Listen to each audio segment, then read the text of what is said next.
মন্ত্রী মশাই, আপনাকে আমি আদেশ দিয়েছিলাম আমার একমাত্র সন্তান যুবরাজ প্রেম কুমারকে স্কুলে ভর্তি করার জন্যে, কিন্তু আমি নিজ চোখে দেখে এসেছি আমার একমাত্র সন্তান যুবরাজ প্রেম কুমার লেখাপড়া তো দূরের কথা, যা আমি শুনতে পেরেছি আমার এই বাড়ির চাকর রমানন্দের মেয়ের সঙ্গে অবাধ্য মেলামেশা করছে। আমি সহ্য করতে পারছি না।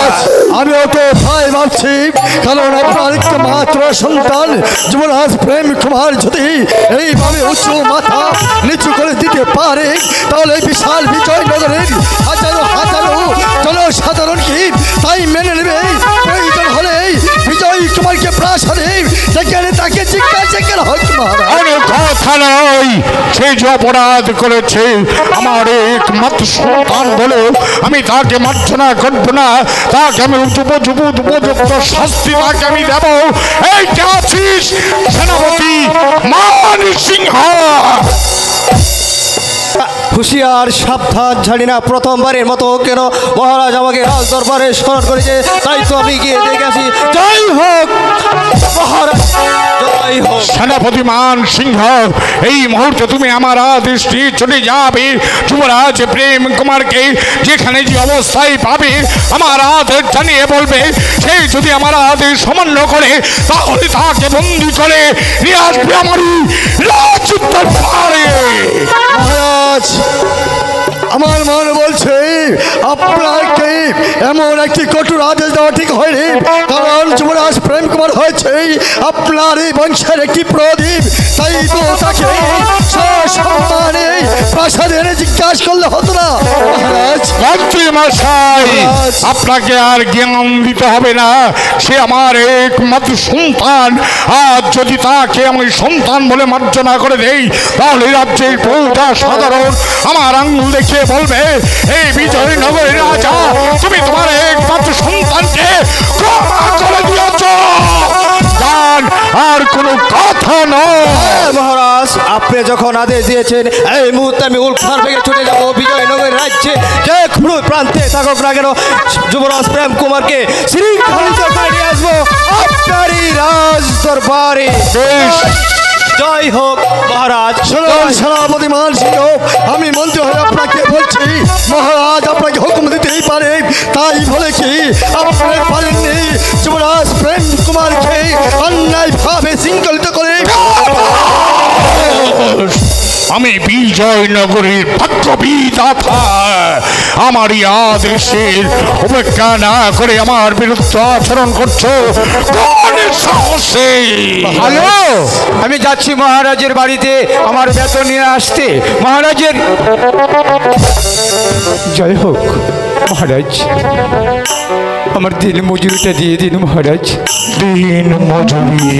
হ্যাঁ মহারাজ, নিশ্চয়ই আমি তোমাকে দিন মজুরি দেব, তার পূর্বে তোমাকে জবাব দিতে হবে।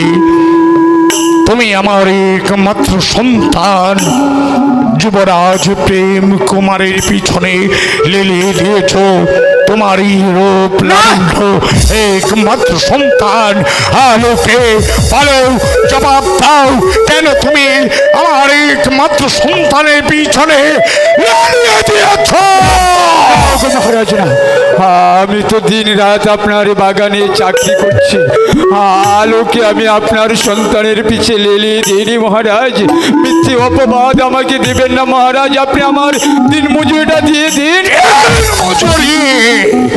দিন মজুরি তো দূরের কথা, তার পূর্বে তোমার একমাত্র সন্তান, তোমার একমাত্র কন্যা যে অপরাধ করেছে তার শাস্তি তো তাকে দেব। তার পূর্বে তোমাকে আমি এমন শাস্তি দেব যা দেখেই বিজয়নগরের প্রত্যেকটি প্রজা সাধারণ আতঙ্কে শির ওঠে। সহ্য কর এবার আমার হাতের। মহারাজ, মহারাজ, মহারাজ!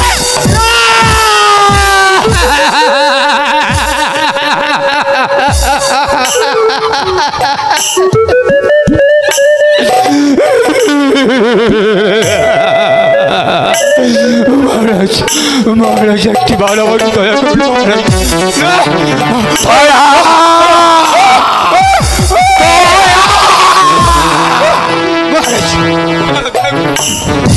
মহারাজ মহারাজ মহারাজ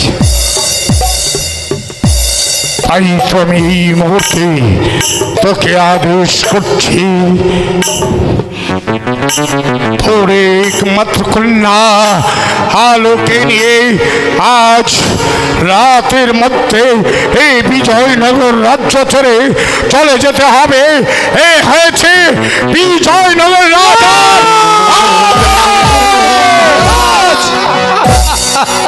মহারাজ, আপনি হয়েছেন এই পরগনা রাজা আর হয়েছে সাধারণ একটা ভিখারি, তাই তো এই অসময়েই গরিব প্রজা কোথায় যাবে? একটু দয়া করুন, একটু দয়া করুন জনাব, একটু দয়া করুন, গরিবের প্রতি একটু দয়া করুন। দয়া দয়া মায়া এই মুহূর্তে আমার কাছে কিছুই নেই। এই মুহূর্তে সবচেয়ে বড় হয়েছে আমার একমাত্র সন্তান। মন্ত্রী মহাশয় যখন বলেছে আমাকে একেবারের জন্য দয়া করুন, আমি আপনার রাজ্যে রেখে দিনহীন প্রজা, আপনার রাজ্য ছাড়া যে আমি কোথাও চিনি না, জানি না, একমাত্র স্ত্রী আর কন্যাকে নিয়ে আমি কোথায় যাব?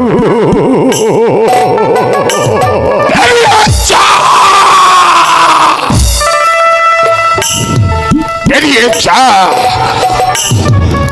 দয়া করুন মহারাজ, দয়া করুন মহারাজ।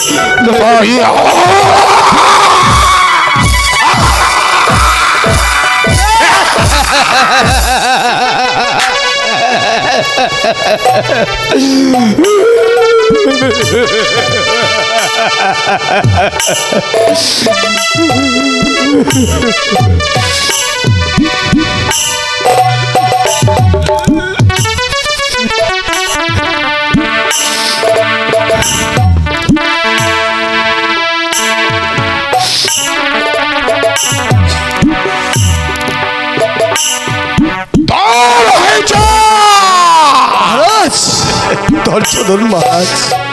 মহারাজ,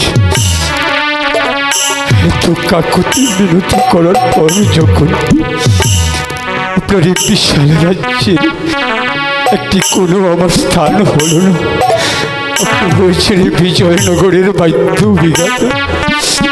আপনার এই বিজয়নগরে আমার মতন কত প্রজা খেয়ে বেঁচে পড়ে আছে, আর আপনি আমাকে আদেশ করেছেন আপনারই রাজ্য ছেড়ে চলে যেতে। তাই আমি চলে যাচ্ছি মহারাজ। যে রাজ্যে রাজারে বিচার নেই, সে রাজ্যে থাকার চেয়ে না থাকাই ভালো কথা মহারাজ। আর একটি কথা আপনি মনে রাখবেন মহারাজ। না মহারাজ, যখন আপনার এই রাজ্য ছেড়ে আমাকে চলিয়ে যেতে হবে, তাহলে আজ আমি নীরব নিস্তব্ধ হয়ে চলে যাব না। আমি আপনাকে দুটি কথা বলে যাচ্ছি, যে অপরাধের কারণে আপনি আপনার রাজ্য থেকে আমাকে চাবুকের পর চাবুকে ফেলে তাড়িয়ে দিচ্ছেন, তার জন্য একদিন আপনার এই জ্ঞানের মুশকিল খুলে যাবে। সেদিন আপনি অনুতপ্ত করতে পারবেন। সেদিন যদি আমার মেয়ে আলো সত্যি আপনার যুবরাজ প্রেম কুমারের সঙ্গে ভালোবাসা করে থাকে, আর যদি উপরে ভগবান থাকে, তাহলে সত্যি আমার প্রায় আলো যুবরাজ প্রেম কুমারকে জয় করবে, জয় করবে। ভগবান ভগবান ভগবান আমার বিচার করবে। তার পূর্বে আমার বিচার করতে হবে আমার একমাত্র সন্তান যুবরাজ প্রেম কুমারের। মন্ত্রী মশাই চলুন, মহারাজ। আজকের মতো দরবার আমি এখানেই সমাপ্তি ঘোষণা করলো। মহারাজ,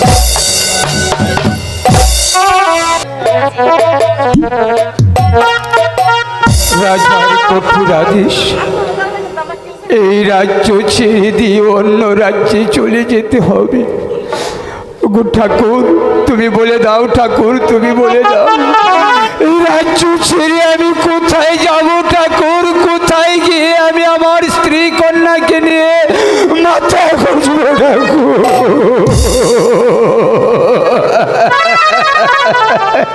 বাবা, বাবা, তুমি একা একা পাগলের মতো চিৎকার করছো কেন? কি হয়েছে তোমার? করো হতভাগী, তুমি পাপ মুখে আমাকে বাবা ডাকতে দাও। বাবা হতভাগী,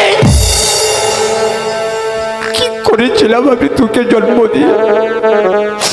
হতভাগী, তোকে আমি জন্ম দিয়ে শিশুকাল থেকে দুধ কলা মুখে দিয়ে তেল তেল করে বড় করেছিলাম। তুমি গরিব হতভাগা পিতার মান সম্মান ধূলিসাৎ করে দিতে। বাবা কৃষ্ণ তোর পাপ মুখে আমি আর বাবার আগে শুনতে চাই না।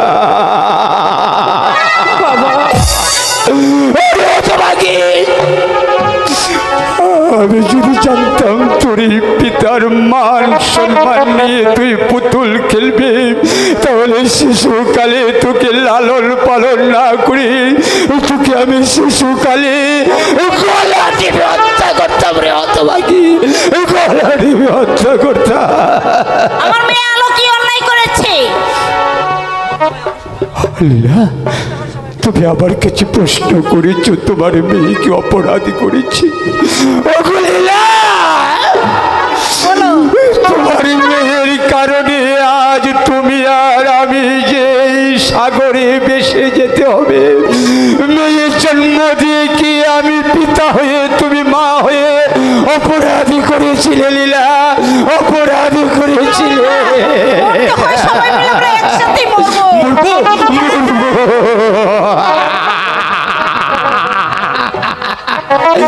মরার পথে যখন পাও দিয়েছি, মরার আর বাকি কোথায় নিলাম? মহারাজের আদেশে যিনি বিজয়নগরের বাক্য বিধাতা, যার কাছে 70 লক্ষ প্রজা দিন রাত পানাহার করছে, তারই আদেশে তোমাকে আর তোমার মেয়েকে নিয়ে রাজ্য ছেড়ে অন্য রাজ্যে চলে যেতে হবে। চলো চল রে হতভাগী, চল, তোকে আমি ওই গঙ্গার জলে ভাসিয়ে দিয়ে আসি। হতভাগী রামানন্দ, রামানন্দ, ওই ওই ওই চেয়ে দেখে হতভাগী মন্ত্রী মহাশয় এসেছে আমাদেরকে ধরে নিতে। না চল চল রে হতভাগী, না, তোকে আমি ওই রাজবাড়িতে নিয়ে কালীবার মন্দিরের সামনে টুকরো টুকরো করে বলি দিয়ে আসি রে হতভাগী। না রামানন্দ, না, তোমার মেয়েকে টুকরু টুকরু করে বলে দিতে হবে না। তাই তো আমি এসেছি তোমার ওই তার ছোট্ট কুঠুরে, কারণ তোমাকে প্রয়োজন হলে আমি তোমাকে অনুরোধ করব, তারপরেও তোমাকে এবং তোমার কন্যা এবং তোমার স্ত্রীকে শাহী মর্যাদা দিয়ে রানীমার আদেশ এই মুহূর্তে প্রাসাদে নেওয়ার জন্য সেই মুহূর্তে তুমি আমার সঙ্গে চলো।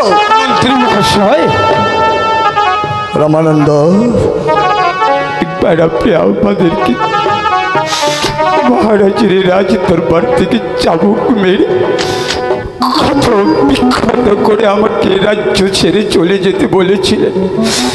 মিথ্যে মিথ্যে বাণী শোনাতে এসেছেন, আবার আমাদেরকে ধরে নিয়ে ওই রাজ দরবারে চাবুকের পরে চাবুক মারবেন। ওগো মন্ত্রী মহাশয়, রামানন্দ, আমার এই অপরাধীর মাকে নিয়ে আমি যাকে জন্ম দিয়েছি, যাকে তেল তেল করে বড় করেছি, সে যখন অপরাধী হয়েছে, ব্রাহ্মণ হয়ে যখন আকাশের চাঁদ ধরতে গিয়েছে, এই তো তার অপরাধী, সেই চাঁদ সে ধরতে পারবে না।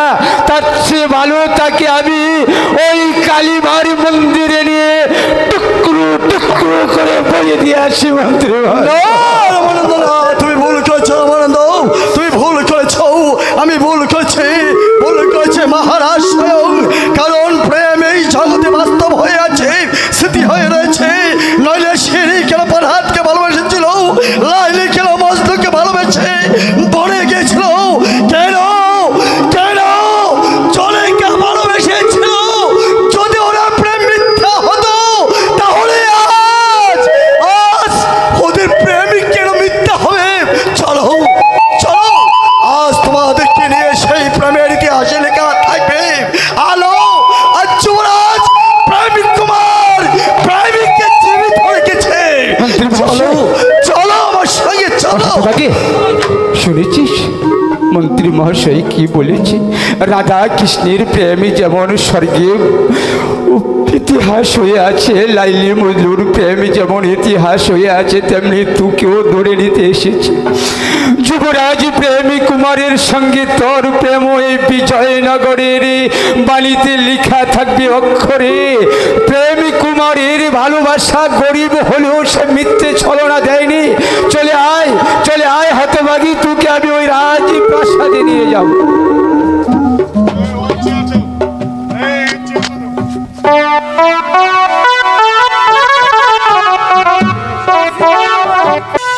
পিতা ধর্ম, পিতা স্বর্গ, পিতা ইময় মন্তব্য, মৃত নিয় প্রতিমত্তি, গৃহন্ত স্বর্গ দেবতা ও গো পিতা, দূর থেকে তুমি আমাকে আশীর্বাদ করো। আমি যেন পারি প্রজাদের সুখে দুঃখে সদা সর্বদায় তাদের পাশে থাকতে। আমি যেন পারি বিজয়নগর রাজ্যের মান মর্যাদা অক্ষুণ্ণ রাখতে। আমি যেন পারি তোমার আদেশগুলো অক্ষরে অক্ষরে পালন করতে। বলুন যুবরাজ প্রেম কুমার। প্রথম যৌবনে আমি সিংহাসন আরোহণ করা মাত্রই জানতে পারলাম রাজভাণ্ডার একেবারে শূন্য হয়ে পড়ে আছে। তাই তো শূন্য রাজভাণ্ডার পরিপূর্ণ করতে এবছর আমি নতুনভাবে রাজকর আদায় করতে চাই। বিগত 3 বছরের যে সকল প্রজাতির কর বাকি বইরে রয়েছে, তার আগামী 3 বছরের মধ্যে সমুদয় রাজকর রাজভাণ্ডারে জমা করে দিতে হবে। যদি কোনো প্রজা দিতে অসমর্থ প্রকাশ করে, তাহলে তাকে 5,000 টাকা জরিমানা, আমাদের 6 মাসের সশ্রম কারাদণ্ড ভোগ করতে হবে। এই হলো নতুন রাজা যুবরাজ প্রেম কুমারের আদেশ। যুবরাজ প্রেম কুমার, আমি তো আপনার পিতার সঙ্গে কথা দিয়েছি, আপনার সঙ্গে থেকে সর্বদাই সর্বক্ষণ সহযোগিতা করব এবং এই বিশাল বিজয়নগর রাজ্যটাকে সুন্দর সুশৃঙ্খলভাবে পরিচালনা করব। কিন্তু প্রজা মহলে আমি কেমন করে যাব? আমি বলছিলাম কি, তার চেয়ে বরং সেনাপতি মানসিংহকে ডেকে প্রজা মহলে পাঠানো হোক। মন্ত্রী মহাশয়, কেন আপনি বুঝতে পারতেছেন না? প্রজাদেরকে সময় দিলে তারা শুধু কাল ক্ষেপণ করে যাবে, তাহলে যে আমার নতুন রাজ্য পরিচালনা করা খুবই দুঃসহ হয়ে উঠবে। তাই তো আর বিলম্ব নয়, এই মুহূর্তে আমি সেনাপতি মানসিংহকে ডেকে এনে রাজ্য আদায়ের ব্যবস্থা করছি। সেনাপতি মানসিংহকে রাজদরবারে পাঠিয়ে দাও। জয় হোক মহারাজে, জয় হোক। আমাকে স্মরণ করেছেন মহারাজ। হ্যাঁ সেনাপতি মানসিংহ, এই মুহূর্তে আপনি আমার রাজাদেশ নিয়ে চলে যাবেন প্রজামহলে। প্রজামহলে যে আমার রাজাদেশ জানিয়ে দিয়ে বলবেন যে সকল প্রজাদের বিগত 3 বছরের কর বাকি করে রয়েছে, তারা আগামী 3 দিবসের মধ্যে সমুদয় রাজকর রাজভাণ্ডারে জমা করে দিতে হবে। আর যদি কোনো প্রজা দিতে অসমর্থ প্রকাশ করে, তাহলে তাকে 5,000 টাকা জরিমানা, অনাদায়ে 6 মাসের সশ্রম কারাদণ্ড ভোগ করতে হবে। এই হলো নতুন রাজা প্রেম কুমারের আদেশ। হ্যাঁ মন্ত্রী মহাশয়, আমি এই মুহূর্তে ছুটে যাব প্রজা মহলে, প্রজাদেরকে রাজাদের জানিয়ে দিতে, যারা দিতে অস্বীকার করবে তাদেরকে 500 টাকা জরিমানা, অনাদায়ে 6 মাসের সশ্রম কারাদণ্ড ভোগ করতে হবে।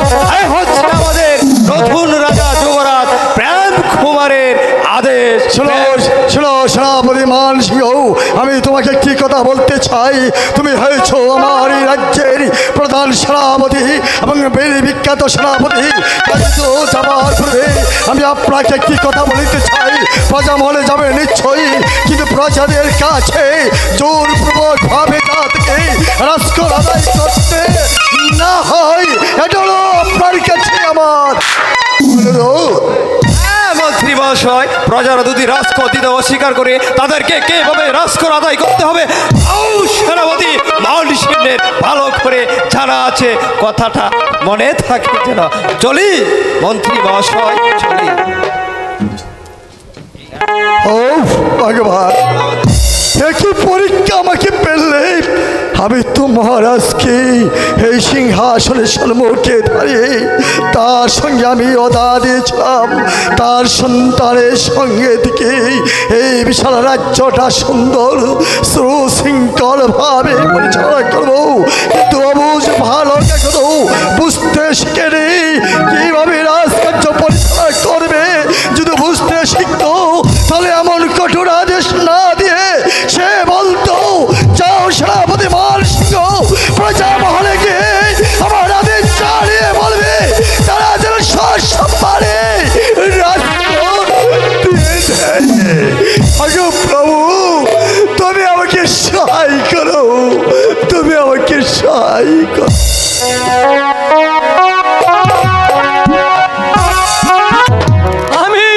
আমি এখন কি করি, কোথায় যাই, কি করে আমি সংসার চালাই? ঠাকুর তুমি আমাকে পথ দেখাই দাও, ঠাকুর তুমি আমাকে পথ দেখাই দাও। রাজখর রাজখর ঠিক সময় এসেছি, বাধা খেয়েও পেয়েছি। আমি এসেছি। মন্ত্রী মহাশয় আসুন, বসুন। না, আমি বসতে আসিনি, আমি এসেছি আমাদের মহারাজের আদেশ জানিয়ে যেতে। আগামী বাকি 3 বছরের বাকি রাজকর ওই আগামী 3 দিবসের মধ্যে রাজভাণ্ডারে জমা দিতে হবে। আর যে দিতে অস্বীকার করবে তাকে 500 টাকা জরিমানা, 6 মাসের সশ্রম কারাদণ্ড ভোগ করতে হবে। এ হচ্ছে আমাদের নতুন রাজার আদেশ। সেনাপতি মানসিংহ, এবারে খরায় মাটির ফসল চুরচুর হয়ে গেছে, আমাদের ফসল ভালো হয়নি, আমরা রাজকর দেখে দিব, আমাকে ক্ষমা করে দেন।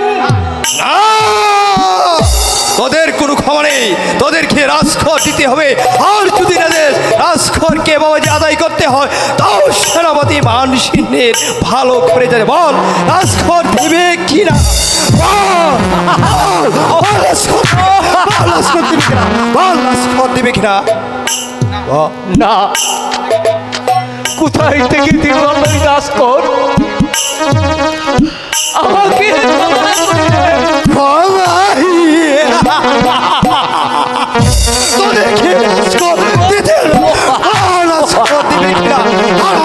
বাচ্চা বল বল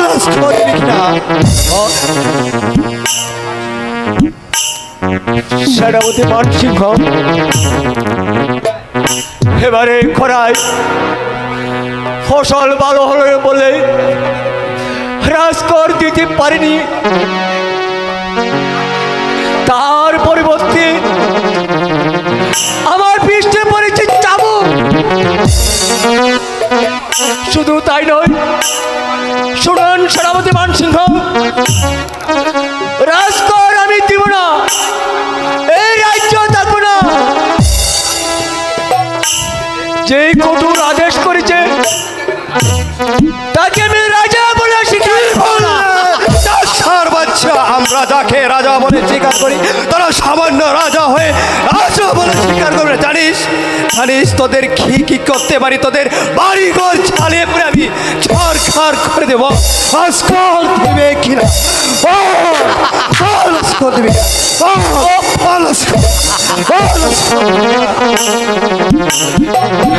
সেনাপতি মানসিংহ, রাজকর দিতে পারি একটি মাত্র সত্ত্বে। বল কি সে সত্য? তাহলে শুনুন, আমরা শুনেছি মহারাজ নাকি গরিব রামানন্দর মেয়ে আলোকে বিবাহ করেছে। তবে শুনুন, সে যদি পুনরায় কোনো রাজকন্যাকে বিবাহ করে তাহলে আমরা তাকে কর দিব, এই রাজ্য থাকবো, এমনকি রাজা বলে স্বীকার করবে। সামান্য প্রজা হয়ে রাজা বলে স্বীকার করবে না? তবে তোদের আদেশ আমি রয়ে যাচ্ছি পুনরায় মহারাজের কাছে। যদি আদেশ পালন করে তবে ভালো, আর যদি পুনরায় আসতে হয় তাহলে তোদের এই বাড়িঘর ছাড়িয়ে ফুরে আমি ছাড়খাড় করে দেব। কথাটা যেন মনে থাকে, কথাটা যেন মনে থাকে। ও ঠাকুর, তুমি দেখেছ ঠাকুর, এই নিরহ গরিবের উপরে অত্যাচার, ঠাকুর অত্যাচার, তুমি তার বিচার করো ঠাকুর, তুমি তার বিচার করো।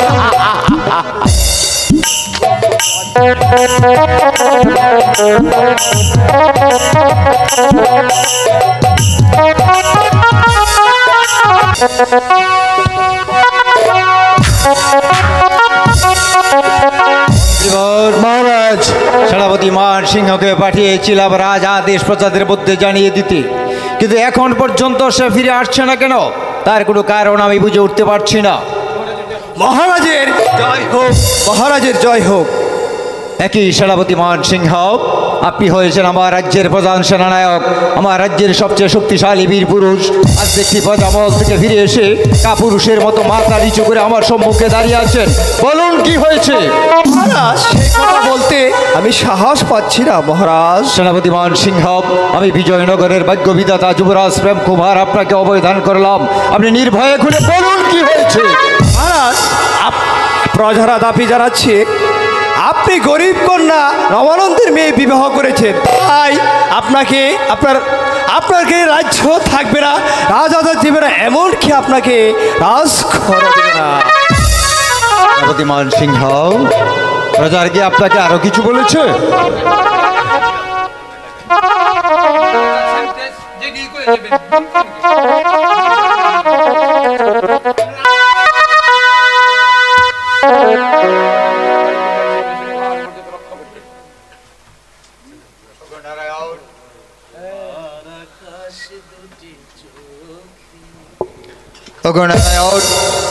আমি যেন পারি পিতার অর্পিত দায়িত্ব আর এই রাজ সিংহাসনের মান মর্যাদা রক্ষা করতে।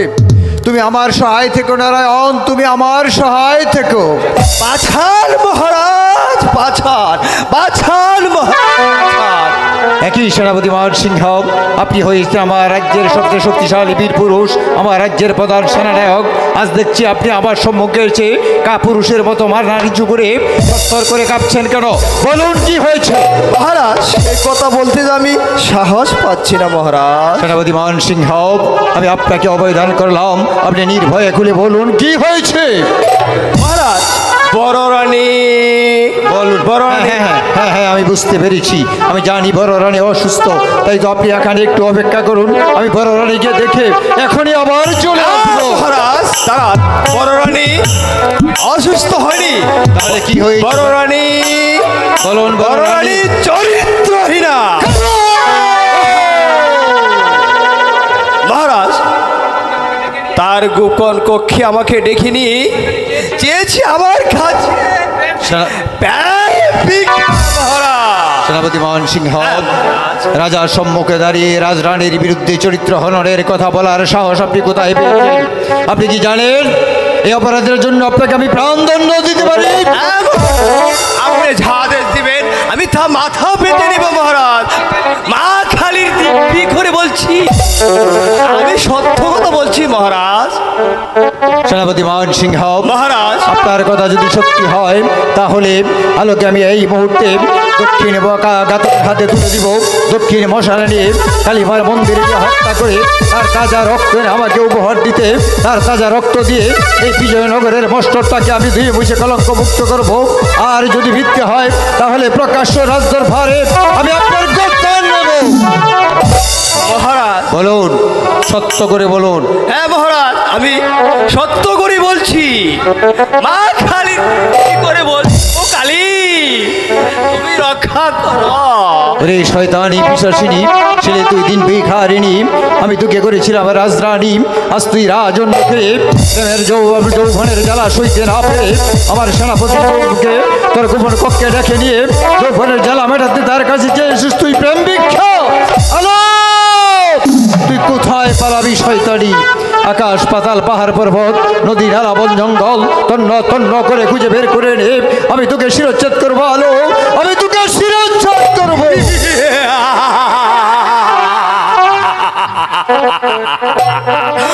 মূর্খ রাজা, আবার তুমি বুঝবে কোথায় কার্য, কোথায় গিয়ে করা।